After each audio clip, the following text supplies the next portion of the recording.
Welcome students, আমি তোমাদের Abhijit sir. আর আজকে আমরা এমন একজন মানুষ সম্পর্কে আলোচনা করব যিনি এই পৃথিবীতে খুব অল্প সময়ের জন্য বেঁচে ছিলেন, মাত্র 23 বছরের জন্য। কিন্তু এই 23 বছরের তার ছোট্ট জীবনে তিনি বহু বিতর্কের সৃষ্টি করেছেন। একাধারে তিনি গণ্য হয়েছেন একজন আদর্শ শিক্ষক হিসাবে, একজন যোগ্য শিক্ষক হিসাবে, একজন পণ্ডিত হিসাবে, একজন কবি হিসাবে। আবার সেই মানুষটি ভারতবর্ষের ইতিহাসে প্রথম বহিষ্কৃত শিক্ষক হিসাবেও চিহ্নিত হয়ে আছেন। তিনি একদিকে যেমন হিন্দু ধর্মকে অন্ধবিশ্বাসের বেড়াজাল থেকে, কুসংস্কারের অন্ধ গহ্বর থেকে যুক্তি দিয়ে, বৈজ্ঞানিক চিন্তা ভাবনা দিয়ে মুক্ত করতে চেয়েছেন, সেই হিন্দু ধর্ম তাকে আপন করে নেয়নি। অন্যদিকে তার নিজের ধর্ম খ্রিস্টান ধর্ম, সে খ্রিস্টান ধর্ম কিন্তু তাকে দূরে সরিয়ে দিয়েছে। তার শেষ জীবন আমরা সেটা দেখতে পাবো। তবে যাই বলি, সবকিছু বাদ দিয়েও 19বিংশ শতকে বাংলার যে নবজাগরণ, সেই নবজাগরণের ক্ষেত্রে এই মানুষটি যুক্তিবাদী দর্শনের একটা নতুন হাওয়া নিয়ে এসেছিল।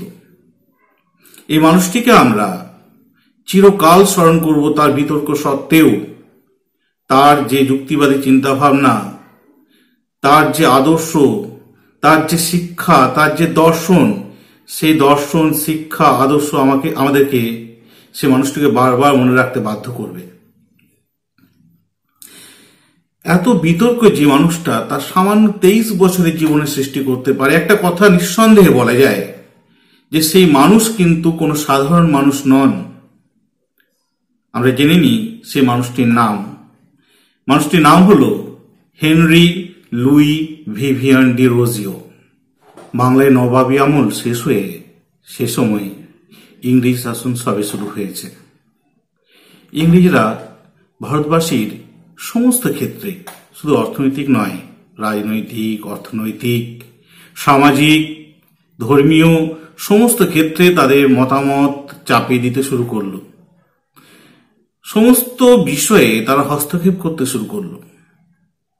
তবু তাদের মধ্যে কিছু কিছু মানুষ ছিলেন যারা এই দেশটাকে ভালোবেসেছিলেন, এই দেশের মানুষের মুক্তির কথা চিন্তা করেছিলেন। সেরকমই মানুষদের মধ্যে অন্যতম হলেন আমাদের হেনরি লুই ভিভিয়ান ডি রোজিও। 1809 খ্রিস্টাব্দে 18 এপ্রিল কলকাতারই মৌলালি অঞ্চলে এক পর্তুগিজ পরিবারে জন্ম হল হেনরি লুই ভিভিয়ান ডি রোজিওর। বাবার নাম ফ্রান্সিস আর মায়ের নাম সোফিয়া। কিন্তু মাত্র 9 বছর যখন বয়স, সে শিশু অবস্থাতেই মা সোফিয়া মারা গেলেন। মাতৃহারা হলেন ডি রোজিও। তবু আদর যত্নে কোনো কম হয়নি, কোনো ত্রুটি হয়নি। বিমাতার কাছে আদর যত্নে, বাবার কাছে আদর যত্নে মানুষ হয়েছেন এবং ছোটবেলা থেকে অত্যন্ত মেধাবী। শুধু নয়, তার সাথে নম্র, ভদ্র, প্রত্যেকের সঙ্গে খুব ভালো ব্যবহার, এবং যে কারণে সমস্ত মানুষের কাছে ডি রোজিও ছিলেন খুব প্রিয়। ছোটবেলা থেকে খুব সেজে গুজে থাকতেন পরিপাটি হয়ে। মাথার ঠিক মাঝখানে থাকতো সিথি। ছোটবেলায় বন্ধুদের সাথে খেলতে ভালোবাসতেন, ক্রিকেট, আবার ঘোড়ায় চড়তেও ভালোবাসতেন। এই ছোট্ট সুন্দর দেব শিশুটিকে সকলেই ভালোবাসত তার এ নম্র ভদ্র স্বভাবের জন্য। ডি রোজিওর মধ্যে যে যুক্তিবাদী মন আমরা দেখতে পাই, তার যে যুক্তিবাদী আদর্শ আমরা দেখতে পাই, সেই আদর্শ প্রথম গড়ে উঠেছিল তার প্রথম স্কুল ধর্মতলা একাডেমি। প্রতিষ্ঠা করেছিলেন ডেভিড ড্রামন্ড। এই ডেভিড ড্রামন্ডের সান্নিধ্যে এসে ডি রোজিওর মধ্যে এক যুক্তিবাদী আদর্শের পরিস্ফুটন হয়েছিল। এখানেই তিনি শিল্প, সাহিত্য, দর্শন, ভাষা, বিজ্ঞান, সংস্কৃতি সবকিছুকে জানার একটা অদম্য আগ্রহ লাভ করেছিলেন। 1815 খ্রিস্টাব্দে ডি রোজিও ধর্মতলা একাডেমিতে ভর্তি হন এবং সেখানে পড়াশোনা করেন 1823 খ্রিস্টাব্দ পর্যন্ত, 1815 থেকে 1823 খ্রিস্টাব্দ পর্যন্ত। এবং এখানে ডেভিড ড্রামন্ড সাহেবের সান্নিধ্যে এসে তিনি উপলব্ধি করেছিলেন কিভাবে সত্যকে অর্জন করতে হয়, কিভাবে উপলব্ধি করতে হয় সত্যকে, কিভাবে তর্কের মাধ্যমে সেই সত্যকে প্রতিষ্ঠা করতে হয়, কিভাবে জাতি ধর্ম বর্ণ নির্বিশেষে মানুষকে ভালোবাসতে হয়। এই মহান শিক্ষা তিনি ড্রামন্ড সাহেবের কাছে পেয়েছিলেন। এখানে তিনি হিউম, লক, পেইন, স্মিথ এ সমস্ত দার্শনিকের রচনার দ্বারা অনুপ্রাণিত হয়েছিলেন, যা আমরা পরবর্তীকালে তার জীবনের প্রতিটি ক্ষেত্রে পরিস্ফুট হতে দেখতে পাব। 1823 খ্রিস্টাব্দে ধর্মতলা একাডেমি থেকে পড়াশোনা শেষ করার পর আর তিনি উচ্চশিক্ষার পথে গেলেন না। হয়তো উচ্চশিক্ষার চেয়েও আর মহত্তর কোনো শিক্ষার সন্ধান তিনি পেয়েছিলেন। পা বাড়ালেন কর্মজীবনের দিকে। প্রথমে শিক্ষক হিসেবে নয়, যোগ দিলেন তার পিতা ফ্রান্সিস ডিরোজিও যে কোম্পানিতে কাজ করতেন সেই কোম্পানিতে। কিন্তু খুব বেশি দিন সেই কাজ তার ভালো লাগলো না। চলে গেলেন ভাগলপুর। ভাগলপুরে নীল দপ্তরে কাজ শুরু করলেন এবং এখানে তার সাহিত্য চর্চা শুরু হলো। কবি হিসাবে তিনি খ্যাতি লাভ করলেন। একটা কবিতার নাম এক্ষেত্রে বিশেষ উল্লেখযোগ্য, to India my native land. এই কবিতায় ডিরোজিওর পরাধীন ভারতবাসীর প্রতি তার যে বেদনা, সেই বেদনা এই কবিতার মধ্য দিয়ে সুন্দরভাবে প্রকাশ পেয়েছে। যদিও ডিরোজিও নামে তিনি লিখতেন না, তিনি লিখতেন জুভেনিস এই ছদ্মনামে। 1828 সালে প্রকাশিত হয় তার প্রথম কাব্যগ্রন্থ the fakir of Jungheera, a metrical tale and others poem. 1826 খ্রিস্টাব্দে হিন্দু কলেজের অধ্যাপক হিসাবে যোগদান করেন ডিরোজিও। পড়াতেন ইংরেজি সাহিত্য এবং ইতিহাস। বয়স কতই বা বয়স হবে, তখন মাত্র 17 বছর। অথচ এই সামান্য বয়সে তার মেধা, তার পাণ্ডিত্য এই কলেজের খ্যাতিকে বহু গুণ বাড়িয়ে দিয়েছিল। তার কাছে যে সমস্ত ছাত্ররা পড়তো তাদের প্রায় সবার বয়স ডিরোজিওর চেয়ে বেশি। অথচ ডিরোজিও জানতেন কি করে ছাত্রদেরকে তার নিজের চিন্তাধারার প্রতি আকৃষ্ট করতে হয়, কি করে তার চিন্তাধারাকে ছাত্রদের মধ্যে সঞ্চারিত করতে হয়। যেমনভাবে ফুলের মধুর টানে মৌমাছিরা ছুটে আসে, ঠিক একইভাবে ছাত্ররা ছুটে আসতো তার বক্তৃতা শোনার জন্য। এমনকি দেখা গেছে যে উঁচু ক্লাসের ছাত্ররা, যাদের ডিরোজিও ক্লাস করার কথা নয়, তারাও ডিরোজিওর ক্লাসে এসে বসে থাকতো শুধুমাত্র তার বক্তৃতা শোনার জন্য। গতানুগতিকতাকে কি করে যুক্তির হাতুড়ি দিয়ে আঘাত করতে হয়, তথাকথিত প্রচলিত রীতি নীতি যা ধর্মের নামে প্রচলিত, সেগুলোকে কি করে যুক্তি দিয়ে প্রশ্নের পর প্রশ্ন করতে হয়, এই বোধ ডিরোজিও তার কিছু ছাত্রের মর্মে খুব সুন্দরভাবে প্রবেশ করাতে সক্ষম হয়েছিলেন। এদেরকে নিয়ে গড়ে উঠেছিল একটি দল, ইতিহাসে যাকে আমরা ইয়ং বেঙ্গল বা নব্যবঙ্গ নামে জানি। যদিও ডিরোজিও হিন্দু কলেজে পড়াতেন ইতিহাস ও ইংরেজি সাহিত্য, কিন্তু আলোচনার যে পরিধি, সে আলোচনা শুধুমাত্র এই ইংরেজি সাহিত্য এবং ইতিহাসের মধ্যেই, এই গণ্ডির মধ্যে সীমাবদ্ধ থাকতো না। আলোচনা চলতো বিভিন্ন বিষয় নিয়ে, প্রায় সমস্ত বিষয় নিয়ে, রাজনীতি, ধর্ম, সমাজ, সংস্কার, কুসংস্কার, সমস্ত কিছু, এক কথায় সামগ্রিক আলোচনা চলত।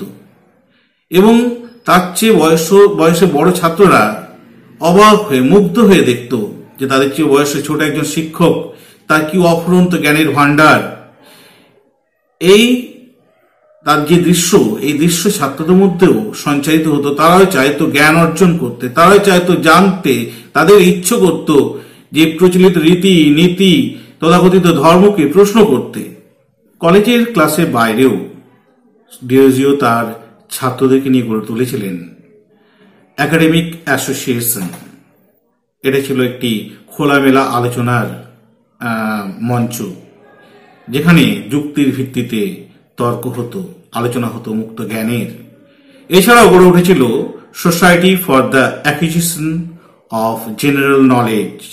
প্রকাশিত হয়েছিল বেশ কয়েকটি পত্রিকা, তার মধ্যে অন্যতম হল পার্থেনন, দ্য ইনকোয়ারার, জ্ঞানার নেশন, এই সমস্ত পত্রিকা। ডিরোজিওর ছাত্র, যাদেরকে নিয়ে গড়ে উঠেছিল ইয়ং বেঙ্গল বা নব্যবঙ্গ, এরা শুরু করলেন হিন্দু ধর্মের তথাকথিত প্রচলিত রীতিনীতি বিরোধিতা করতে। এক কথায় হিন্দু ধর্মের সমস্ত রীতিনীতিকে মেনে না নিয়ে তারা প্রশ্ন তুলতে শুরু করলেন, এবং একটা পর্যায়ে তারা হিন্দু ধর্মের বিরোধী হয়ে উঠলেন বলা যায়। এই সমস্ত ছাত্র তারা হিন্দু ধর্মের নিষিদ্ধ গোমাংস ভক্ষণ করত, মদ্যপান করত, এবং সেগুলো লুকিয়ে লুকিয়ে করতো না, বেশ প্রকাশ্যে গর্বের সঙ্গে তারা সেগুলো করত এবং সেটা ঘোষণাও করত। বেশ বিখ্যাত কিছু ছাত্রের নাম আমরা এক্ষেত্রে উচ্চারণ করতে পারি। তার মধ্যে অন্যতম হলেন রামতনু লাহিড়ী, রাধানাথ সিকদার, রেভারেন্ড কৃষ্ণমোহন বন্দ্যোপাধ্যায়, দক্ষিণারঞ্জন মুখোপাধ্যায়, কেশবচন্দ্র সেন। ডিরোজিও মারা যাওয়ার পরেও ইয়ং বেঙ্গল তাদের কার্যকলাপ চালিয়ে গেছিল। তো সেক্ষেত্রেও বেশ কিছু মানুষ ইয়ং বেঙ্গল দলে যোগদান করেন। তাদের মধ্যে অন্যতম হলেন মাইকেল মধুসূদন দত্ত।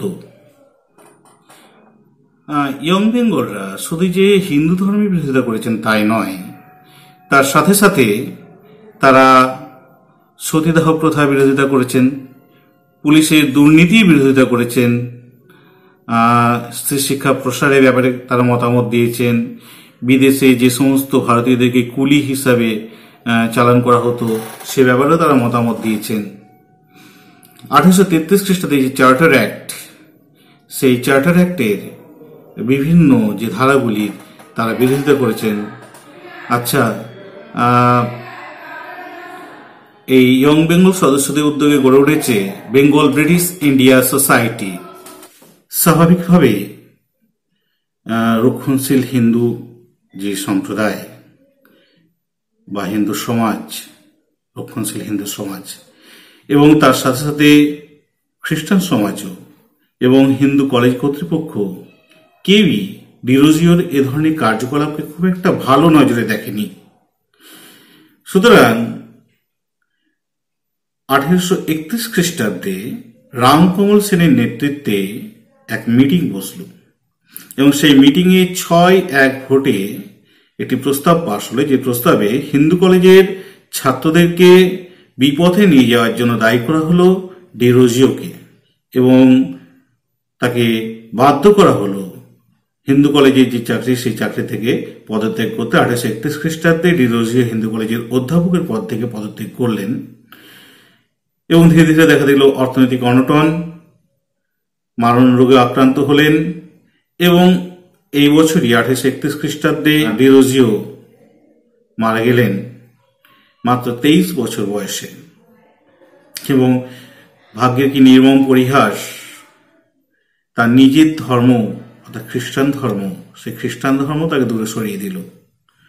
কলকাতার পার্ক স্ট্রিটের যে সিমেট্রি কবরস্থান, সেই কবরস্থানে যখন তাকে সমাধি দেওয়ার জন্য নিয়ে যাওয়া হলো, খ্রিস্টান ধর্ম এবং চার্চের প্রতি তিনি নাকি অবমাননাকর উক্তি করেছেন, অপমান করেছেন চার্চকে, খ্রিস্টান ধর্মকে, যীশু খ্রিস্টকে। এই অপবাদে পার্ক স্ট্রিট সিমেট্রিতে ডিরোজিওর শবদেহ সমাধিস্থ করতে দেওয়া হলো না। এই সিমেট্রির বাইরে, ঠিক বাইরে ডিরোজিওর সমাধি রয়েছে, এখনো পর্যন্ত আমরা দেখতে পাবো। ডিরোজিও মারা যাওয়ার সাথে সাথে শেষ হলো একটা যুগের, কিন্তু তিনি মারা গেলেও থেকে গেল তার আদর্শ, তার শিক্ষা, তার যুক্তিবাদী দর্শন, এবং তার দেখানো পথে তার নিজের হাতে সযত্নে গড়ে তোলা ইয়ং বেঙ্গল দল এগিয়ে চলল। আজকে আমরা ডিরোজিও সম্পর্কে আলোচনা এখানেই শেষ করলাম। ধন্যবাদ।